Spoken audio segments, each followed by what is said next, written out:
جزری جس نے تاریخ الکامل 12 جلدوں میں لکھی ہے، اور خواہ وہ ابن کثیر جو مورخ بھی ہیں، محدث بھی ہیں، مفسر بھی ہیں، سب کچھ ہیں، بہت بڑے آدمی ہیں، 14 جلدوں میں البدایہ والنہایہ لکھی، لیکن اپنی بے بسی کا اقرار کرتے ہوئے لکھی انہوں نے۔ میرے عرض کرنے کا مقصد یہ ہے کہ ہمارے پاس جو کچھ بھی ہے آج، جو کچھ بھی بیان کیا جاتا ہے، جو کوئی لکھتا ہے، اکثریت کا حال ہم نے یہ دیکھا، دیانتاً بات عرض کر رہا ہوں، جب خود غفلت میں تھے تو تبصرہ کرنے کا حق ہی کوئی نہیں تھا، بولے ہی نہیں، کہیں اس موضوع پر کبھی گفتگو نہیں کی، لیکن جب آنکھیں کھول کر دیکھا، دائیں بائیں ہر طرف دیکھا، موافق مخالف کی آراء کو دیکھنے کے بعد اب یہ تبصرہ کر رہے ہیں۔ جس نے لکھا وہیں سے لکھا، اور جو بڑی بڑی جلدوں کی بھرمار جن لکھ دی ابن جریر طبری کی کتابوں کے حوالے سے، اور طبری سارا مواد نوک پلک سوار کر کے اپنی کتاب میں جمع کرتا ہے ابو محنف کی کتاب سے، اور سینکڑوں بار کہتا ہے قال ابو محنف، قال ابو محنف، قال ابو محنف نے یہ کہا، اس نے یہ کہا، اس نے یہ کہا، اس نے یہ کہا۔ سوال یہ ہے کہ یہ سارے واقعے کی بنیاد جو اس کی بیان کردہ روایت کے مطابق وہ خود کیا تھا، پہلے ہم اس کو دیکھیں گے۔ وہ شخص تھا شیعی محترق کذاب، جلا بھنا، محترق کا معنی جس طریقے سے اس کے سینے میں عداوت کی آگ جل رہی تھی، جلا بھنا کٹر قسم کا رافضی تھا، اور کذاب یعنی بہت بڑا جھوٹا انسان۔ پھر اس نے جو کتاب لکھی ہے 1 صدی کے بعد، اس میں کہیں اس نے کسی ایک مقام میں نہیں لکھا کہ کسی واقعے کو نقل کرتے وقت اس نے سلسلہ سند اس واقعے تک پہنچایا ہو، جیسا محدثین کا انداز ہے کہ ہر مثال کے تمام بخاری حدثنا فلان قال حدثنا فلان، ہم سے فلاں نے بیان کیا، وہ کہتے ہیں ہم سے فلاں نے بیان کیا، وہ کہتے ہیں ہم سے فلاں نے بیان کیا، وہ کہتے ہیں ہم سے فلاں نے بیان کیا، وہ کہتے ہیں ہم سے فلاں صحابی نے ذکر کیا، وہ صحابی فرماتے ہیں رسول اللہ صلی اللہ علیہ وسلم نے فرمایا۔ ایک سند پوری ہوتی ہے، پھر اس سند کا تمام افراد جو ہے ان کی زندگیوں کا جائزہ لیا جاتا ہے۔ محدثین کا ایک طبقہ جن کو نقاد شمار کیا جاتا ہے، علامہ ذہبی ہو گئے، علامہ ابن حجر اسقلانی ہو گئے، اور بے شمار لوگ، وہ ایک ایک آدمی اس سند کے اندر جتنے بھی ہوتے ہیں ہر ایک کی زندگی پہ بحث کرتے ہیں کہ یہ شخص کون تھا، کس کا بیٹا تھا، کہاں پیدا ہوا، بچپن اس کا کیسے گزرا، جوانی اس کی کیسے گزری، اس کا حافظہ ٹھیک تھا یا نہیں، جھوٹ بولتا تھا کہ نہیں۔ ایک ایک آدمی کی پوری زندگی کا نقشہ کھینچنے کے بعد پھر اس سند کے بارے میں بات کی جاتی ہے کہ سند صحیح۔ حدیث کا سلسلہ تو یوں ہے، لیکن یہ ابو محنف بدماش کوئی ایک یعنی واقعے کا ایک جز جو ہے اس کے بارے میں یہ نہیں کہتا فلاں نے یہ بیان کیا، پھر ہم یہ دیکھیں گے وہ فلاں کیا تھا، اور 1 صدی کے بعد واقعہ نقل کرتا ہے۔ پیدا بعد میں ہوتا ہے، صدی پہلے کا واقعہ اس نے کہاں سے سنا، پھر یہ کہ اس کے علاوہ کسی اور نے کیوں نقل نہیں کیا۔ جو بھی لکھتا ہے پھر اس سے لکھتا ہے۔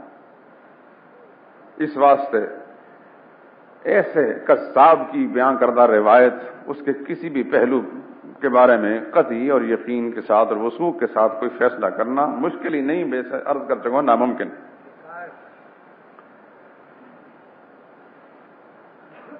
اب ظاہر بات ہے کہ آپ بھی سوچتے ہوں گے کہ اگر ایسی بات ہے تو پھر آپ کو کہاں سے پتہ چل گیا؟ ہم نے انہی کتابوں کو دیکھا، انہی کتابوں کے اندر واقعات کا جو تسلسل بیان کیا ہے، کچھ روایت کو دیکھا، کچھ قرائن کو دیکھا، پھر بہت سے لوگوں کی بیان کردہ اسی واقعے کے بارے میں مختلف تفصیلات جمع کرنے کے بعد، ان کی قدر مشترک نکالنے کے بعد، پھر عقل اور کی معیار اور کسوٹی پر پرکھنے کے بعد کہ کیا فطرت سلیمہ اسے قبول کرتی ہے یا نہیں۔ مثال کے طور پر ابو مخنف نے مکہ معظمہ سے کربلا تک صرف 6 منزلیں ذکر کی اپنی کتاب میں، 7ویں منزل کربلا ہے، درمیان میں 24 منزلیں جو ہیں کھا گیا۔ اب یہ کہاں سے معلوم ہوا؟ یہ معلوم ہوا جغرافیے کے موضوع پر لکھی جانے والی کتاب اور بلدان پر لکھی جانے والی کتابوں کے اندر باقاعدہ ایک ایک منزل کی نشاندہی لوگوں نے کی ہے. اس لیے نہیں کی کہ واقعہ کربلا ایسا سمجھ جائے، وہ اپنا ان کا ایک موضوع ہے. جو بلدان پر کتابیں لکھتے ہیں، مثلا ابن بطوطہ ہے، اس نے اپنا سفر نامہ لکھا. اپنے سفر نامے کے اندر جو اس سے کئی لوگوں نے مسئلے حل کر لیے، اس نے اپنا سفر نامہ لکھا، لیکن اس کے سفر نامے کے اندر مختلف شہروں کے حالات، ان کا حدود اربع اور جغرافیہ نقل کیا. اس سے لوگوں نے ایک نتیجہ اخذ کر لیا. علامہ بلادری نے معجم البلدان کتاب لکھی ہے، یاقوت حموی نے معجم البلدان کتاب لکھی ہے، اور بے شمار لوگوں نے کتاب لکھی کئی کئی جلدوں کے اندر.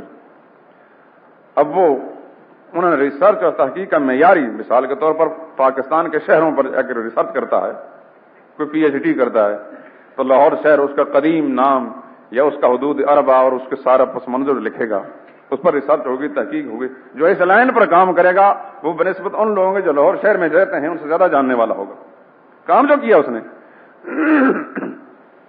تو بلدان والے لوگوں نے جو کتابیں لکھی، بلدان پر مانا بلد، شہروں کے موضوعات پر جغرافی کی کتابیں جو لکھی ہیں، انہوں نے بتایا کہ یہ 6 منزلیں نہیں تھیں، یہ 30 منزلیں تھیں. یعنی اس کا جھوٹ تو یہاں سے واضح ہو گیا. اب اس قرینے سے فیصلہ کر لیا گیا کہ یہ بات یوں نہیں. ان کی مجبوری آپ کو میں عرض کر چکا ہوں کہ وہ ایسا کیوں کرتے ہیں. وہ جلدی جلدی بھگا کر دوڑا کر لے جاتے ہیں تاکہ یکم محرم کو کربلا کے میدان میں پہنچا دیں، اور اس کے بعد 10 دن تک انہوں نے یہاں اپنے امام باڑوں کے اندر جو ڈرامہ کرنا ہوتا ہے، وہ ڈرامے کے جو رزمیہ واقعات اور کہانیاں انہوں نے جو گھڑ گھڑ کر اور بڑے علم و طرب کے ساتھ جو بیان کرنی ہوتی ہیں، لوگوں کو رلانا ہوتا ہے، کسی کو بھڑکانا ہوتا ہے، کسی کا ایمان برباد کرنا ہوتا ہے، تو یہ پھر کیسے ہو سکے گا؟ اگر یہ کہہ دیا جائے کہ جناب وہ 10 ہی تاریخ کو پہنچ سکتے ہیں، عقلاً ممکن نہیں اس سے پہلے، تو پھر اتنے لمبے چوڑے واقعات کیسے ہوں گے؟ لیکن دروغ گورا حافظہ نہ باشد، مشہور مسئل ہے کہ جھوٹے کا حافظہ نہیں ہوتا. یعنی ایک بات کہہ جاتا ہے، دوسرے مرحلے پر دوسری بات کہتا ہے اور پہلی بات کی تردید ہو جاتی ہے. ان دروغ بافوں نے یہ بھی کہہ دیا کہ جناب سارا کربلا کے میدان میں جو حادثہ ہوا اس میں دیر اتنی لگی، ایک جگہ یہ لکھا، دیر اتنی لگی جتنی دیر میں قیلولہ کے کوئی کرتا ہے. قیلولہ کا آدھا گھنٹہ نہ سی تو گھنٹہ صحیح، اتنی دیر میں سب کچھ ہو گیا. اور دوسری جانب پھر یوں لکھتے ہیں کہ حضرت حسین رضی اللہ تعالیٰ عنہ اپنے قافلے کے 72 آدمی سمیت پہنچے